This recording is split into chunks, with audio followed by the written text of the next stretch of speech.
Growing up, I always knew I was the second choice. My name is Emma, and from my earliest memories, I watched my parents shower my older brother Michael with endless attention and opportunities while I stood in the shadows. The difference in how they treated us wasn't subtle, it was as clear as day. I remember sitting at our kitchen table, doing homework alone, while Mom and Dad drove Michael to his latest singing competition or club meeting. He was 3 years older than me, and somehow that made him more deserving of everything. Every time his teachers mentioned even the slightest talent, my parents jumped at the chance to nurture it, spending money we didn't really have on lessons and equipment. Michael has such a beautiful voice, Mom would gush to anyone who would listen. He's going to be something special one day. Meanwhile, I learned early on not to ask for much. When I showed interest in art classes, Mom just smiled apologetically. Maybe next semester, honey. Michael's voice lessons are taking up the budget right now. The disparity became even more apparent during Michael's senior year of high school. I was 15 at the time, sitting quietly at dinner when my parents made their big announcement. "We've been saving up," Dad said proudly, "and we're going to send Michael to Preston College. It's one of the most prestigious schools in the state." Michael's eyes lit up. "Really? That's amazing." "And that's not all," Mom added. "You can stay in our apartment near the campus. No rent, of course. We want you to focus on your studies." I pushed my peas around my plate, trying to hide my disappointment. Not that anyone was looking at me anyway. They were all focused on Michael's beaming face as he talked about his future plans. That night, lying in bed, I did the math. If they were spending this much on Michael's education and giving him a free apartment, there was no way they'd have anything left for my college fund. The realization hit me hard, but instead of crying, I started planning. The next day, I visited my grandparents' antique store. My grandfather listened as I explained my situation. "Well, Emma," he said, studying me carefully, "I could just give you the money for college." He paused, stroking his chin thoughtfully. "But I think it would be better if you earned it yourself. How would you like to work here after school?" So that's how it started. While Michael packed up for his prestigious college adventure, I began working at the antique store. Every afternoon after school, I'd help catalog items, assist customers, and learn the business from my grandfather. My grandmother would bring me snacks and tell me stories about the vintage pieces we sold. My parents' reaction to my initiative was telling. When I told them about my job and my plans to save for college, they seemed relieved, almost grateful that I'd solved my own problem. 3 years of working at my grandparents' antique store flew by. Every afternoon spent dusting old furniture and organizing vintage jewelry had paid off. I'd saved enough money for college. When I graduated high school, there wasn't much fanfare, just a quiet dinner at home. But I didn't mind, I was proud of what I'd accomplished on my own. I enrolled in the local state college, choosing a practical business program that wouldn't drain my savings. The tuition was reasonable, and I even had some money left over. Living at home and taking the bus to campus wasn't glamorous, but it made financial sense. "Mom, Dad," I broached the subject one evening, "I've been thinking about getting a used car. It would make getting to classes easier." Dad barely looked up from his phone. "Sorry, Emma. We just don't have the money for that right now." Mom chimed in, "The bus system is perfectly fine. Lots of students use it." I bit my tongue, remembering how they'd helped Michael get his license and even contributed to his first car. But that was ancient history now. My first year of college passed quickly, and just as I was finishing my spring finals, our house erupted with excitement. Michael was graduating from Preston College. Mom and Dad threw him an elaborate celebration, inviting what felt like half the town. Our house was packed with relatives, friends, and neighbors, all there to celebrate my brother's achievement. I was arranging appetizers in the kitchen when Michael made his grand entrance with a pretty blonde woman on his arm. Sarah, his college girlfriend. They were beaming as they walked into the room, hand in hand. "Everyone," Michael announced, commanding immediate attention, "Sarah and I have some exciting news. We're engaged." The room exploded with cheers and congratulations. Mom burst into tears of joy, and Dad clapped Michael on the back so hard I thought he might fall over. But wait, there's more, Sarah added, her voice sweet as honey. After the wedding, we'll be moving to Connecticut. My parents own a successful business there, and they want us to take it over. Mom's tears turned into full-on sobbing. My baby boy, a successful businessman. That's my son, Dad proclaimed proudly. Always knew you were destined for great things. I stood in the corner, watching the scene unfold.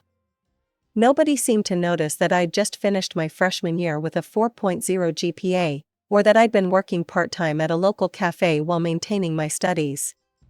But I was used to it by now. The wedding preparations consumed the next year. While I focused on my studies, now in my third year, Mom and Dad threw themselves into planning the perfect wedding for their perfect son. They took out a substantial loan to cover everything: the venue, the catering, the flowers, the band. Nothing was too good for Michael and Sarah. The wedding itself was exactly what you'd expect: extravagant, emotional, and all about Michael. I stood in my bridesmaid dress, which I had to pay for myself, watching my parents beam with pride as they danced with the happy couple. They'd spared no expense, even though I knew they'd be paying off the loan for years to come. After Michael and Sarah left for Connecticut, I stood in my cramped bedroom at my parents' house, staring at my textbooks. An idea struck me: the apartment where Michael had lived during college was now empty. It was perfectly located near campus, and it would give me some much-needed independence. I approached my parents that evening while they were watching TV. Mom, Dad, since Michael's apartment is empty now, would it be okay if I moved in there? They exchanged glances before Mom spoke. Well, honey, you can move in, but you'll need to pay rent. The words hit me like a slap in the face. Rent? But Michael lived there for free. Dad shifted uncomfortably in his recliner. That was different. We have the wedding loan to pay off now. We need the extra income. I couldn't believe what I was hearing. I'm your daughter too, I said, my voice trembling slightly. I've never asked you for anything. I worked for my college money. I take the bus everywhere. Mom held up her hand to stop me. She and Dad had one of their silent conversations, the kind they used to have when deciding whether to spend money on another of Michael's activities. Fine, Mom finally said. We'll charge you half the normal rent. I wanted to argue more, but I knew this was the best offer I'd get. Okay, I'll take it. That weekend, I moved into the apartment. It still had traces of Michael everywhere: holes in the walls from his college posters, water rings on the coffee table from his late-night study sessions. I took extra shifts at the cafe to cover the rent, often working until closing time. Between classes, studying, and work, I barely had time to sleep. My final year of college passed in a blur of textbooks, coffee shop aprons, and midnight study sessions. Before I knew it, graduation day arrived. While my classmates' families planned parties and celebrations, my parents opted for a quiet dinner at home. They only invited my grandparents, no extended family, no friends, no elaborate catering like Michael's graduation. We sat around the dining room table, eating the lasagna I'd made myself. Grandma reached across the table and squeezed my hand. Emma, dear, we're so proud of you, she said warmly. Graduating with highest honors while working part-time, that's quite an achievement. Before I could respond, Mom's phone buzzed. Her face lit up as she read the message. Oh, speaking of achievements, she interrupted, Michael just texted. The business is doing wonderfully. He says they're expanding into 2 new locations. I watched as my graduation dinner turned into a celebration of Michael's success in Connecticut. My grandparents exchanged knowing looks, and Grandpa squeezed my shoulder supportively. My hard work in college paid off sooner than I expected. Within 2 weeks of graduation, I landed a position at Anderson & Mitchell, one of the most prestigious firms in the city. The starting salary was better than I dared hope for, and I was thrilled to finally be starting my career. That excitement lasted exactly 3 days, until my parents found out about my salary. Emma, Mom said during one of her unexpected visits to the apartment, now that you're making good money, you should start paying the full rent amount. I stared at her, wondering if I'd heard correctly. But we agreed on half. That was when you were a student, she replied matter-of-factly. You can afford it now. I wanted to point out that Michael had lived here for free even after getting a job, but I'd learned that comparing myself to my brother was pointless.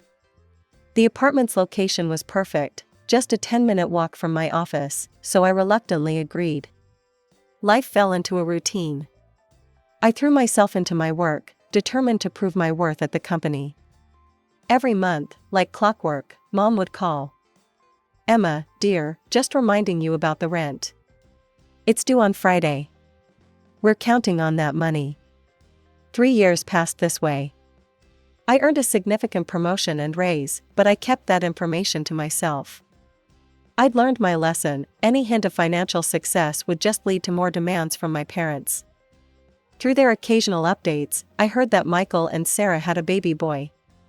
I'd seen pictures on social media, but hadn't visited. Our communication had dwindled to perfunctory birthday messages and holiday greetings. I was fine with that. Then came the phone call that changed everything. Emma? Mom's voice was tight with tension. We need to talk about your brother. There's been some trouble.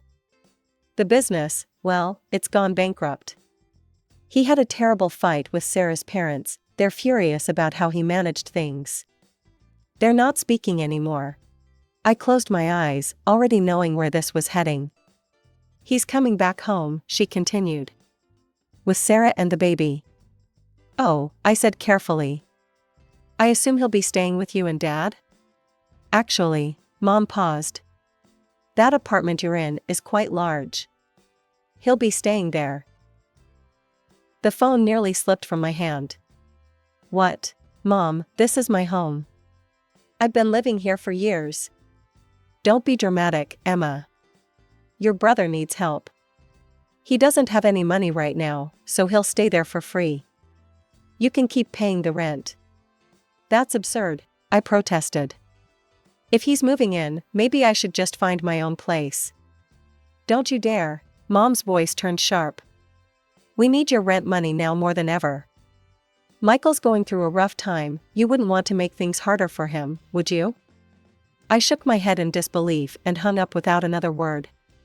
The moving day was worse than I'd imagined. Michael, Sarah, and their crying baby Tommy showed up with a mountain of luggage and baby equipment. Mom arrived to supervise the transition, which apparently meant making my life as uncomfortable as possible. Emma, clear out your room, Mom directed, hands on her hips. Michael and Sarah need it for Tommy's nursery. I stood in the doorway of my bedroom, my personal space for the past 4 years. What? Where am I supposed to sleep?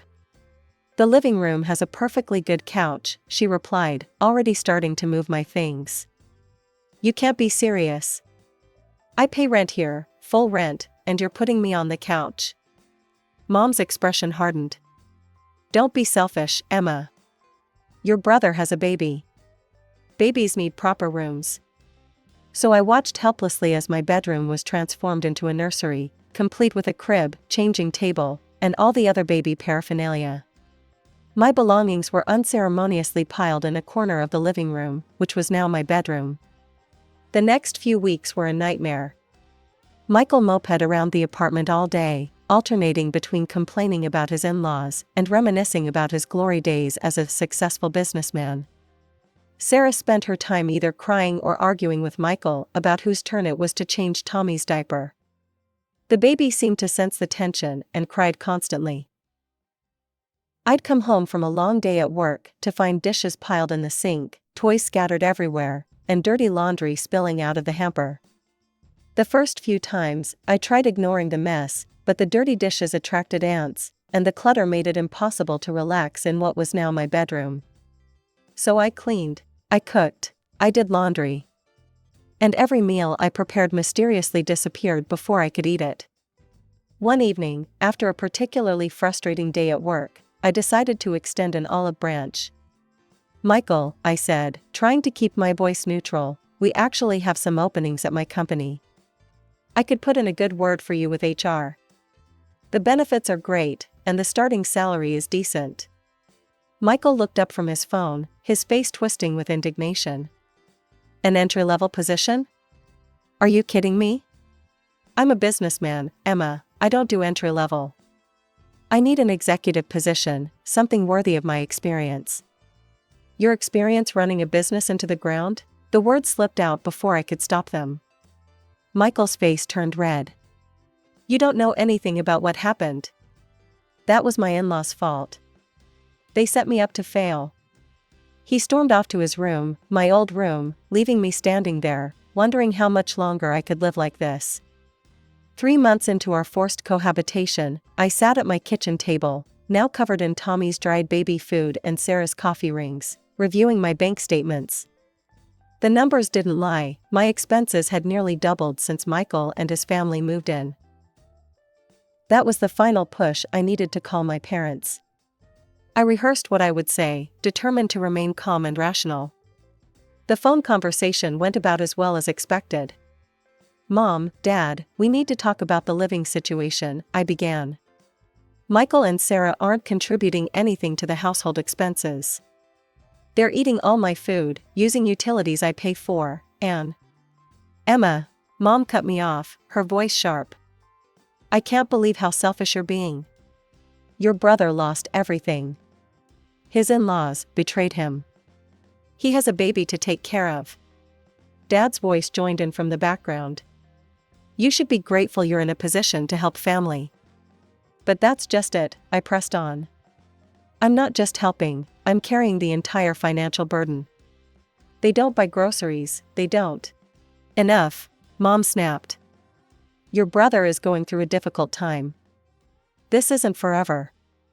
You need to be more understanding. That night, I opened my laptop and started searching for apartments. I bookmarked several promising options, all within walking distance of my office. Just in case, I told myself. Just in case things get worse. Things got worse exactly 2 weeks later. I was sitting on my couch bed, trying to focus on work documents while Tommy wailed in the background and Michael and Sarah had their fourth argument of the day. The doorbell rang, and my parents walked in without waiting for anyone to answer. Mom had that look on her face, the one she used to get right before announcing Michael had been enrolled in another expensive program. Dad stood behind her, avoiding eye contact. Emma, we need to discuss the rent, Mom announced. I looked up from my laptop. I paid this month's rent on time, as always. Yes, but starting next month, we're doubling it. The room fell silent, even Tommy stopped crying. I stared at my mother, certain I had misheard. Double? But I'm already paying the full market rate. Mom gestured around the apartment. Well, now there are more people living here. More wear and tear on the property. More utilities being used. It's only fair that the rent reflects that. Fair? I couldn't help but laugh. How is it fair that I should pay double rent for being forced to sleep on a couch in my own living room? If anyone should pay more, it should be Michael. He's the one who... I'm not paying anything. Michael jumped up from his chair. This is ridiculous. I lost everything, and now you want me to pay rent? Of course not, sweetie, Mom soothed, before turning back to me with a harder expression. Emma, you have a good job. You can afford this. Your brother needs time to get back on his feet. I looked at each of their faces, Mom's stern expectation, Dad's awkward avoidance, Michael's entitled indignation, Sarah's smug satisfaction. 3 months of built-up frustration threatened to explode, but I swallowed it down. Instead, I simply nodded. Fine, I said quietly. Double rent, starting next month. Mom's face broke into a satisfied smile. She and Dad left shortly after, clearly pleased with how smoothly their announcement had gone. They had no idea they'd just given me the push I needed to finally make my decision. Later that evening, while trying to read a book on my uncomfortable couch bed, I overheard Michael and Sarah talking in the kitchen. They were trying to whisper, but their excitement made them careless. Can you believe it? Sarah giggled. Your mom just told me they're going to give us half of Emma's rent money every month. Michael's smug reply made my blood boil. Of course they are. They understand we need help right now. Emma makes plenty of money, she can support us for a while. This is perfect, Sarah continued. We get to live here for free, and we'll even have spending money. Your sister doesn't need to know. I lay there, gripping my book so hard my knuckles turned white. All this time, I'd thought my parents were just being unfair, but this was a calculated scheme.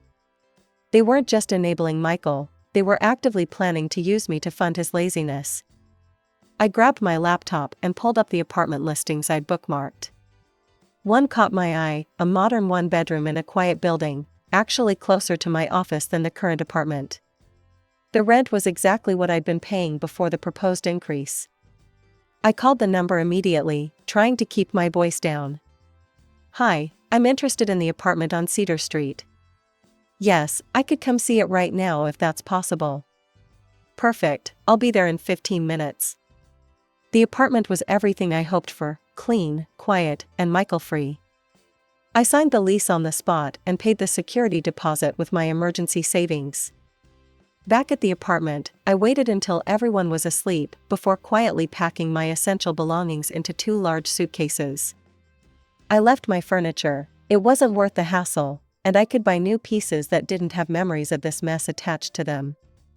The next morning, I wheeled my suitcases to the door while Michael sat at the kitchen table, scrolling through job listings he had no intention of applying to.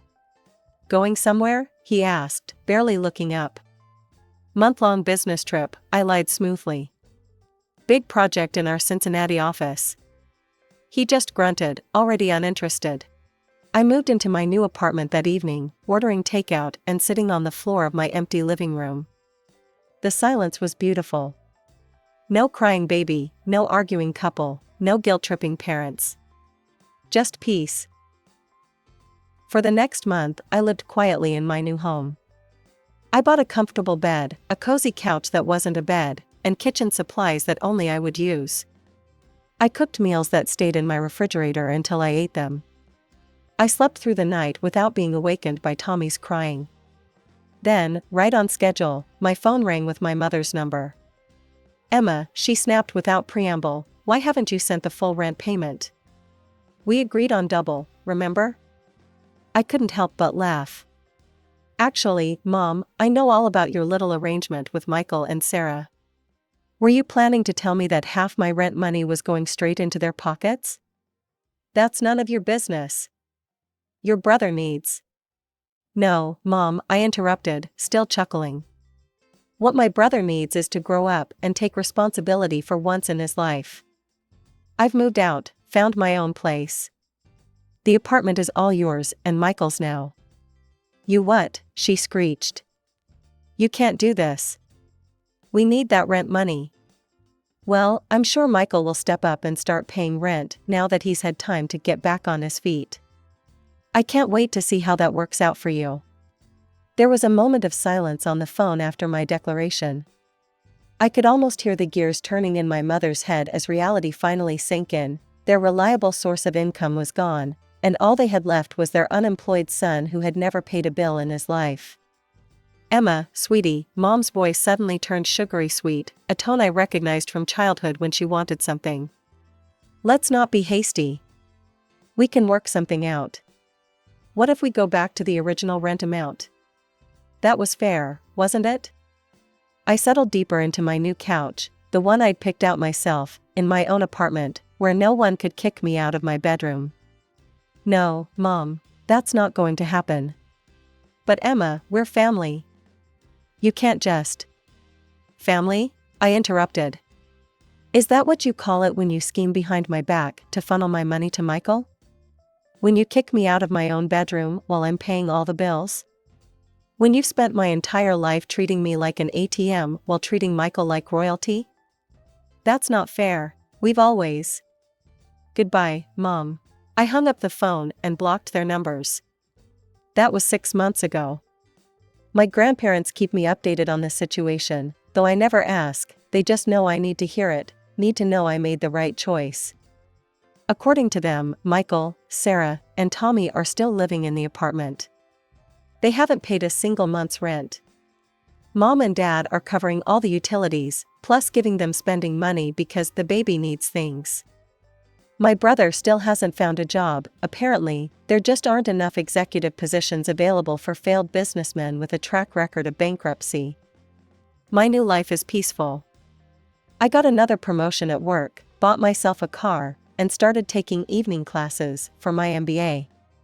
My apartment is always clean, my food stays in my fridge until I want to eat it, and I sleep in my own bed every night. The other day, I ran into Sarah's cousin at the grocery store. She told me they're expecting another baby. I just smiled and wished them well, knowing that somewhere across town, my parents are probably already figuring out how to pay for another nursery. But that's not my problem anymore. For the first time in my life, I'm putting myself first. And it feels absolutely right.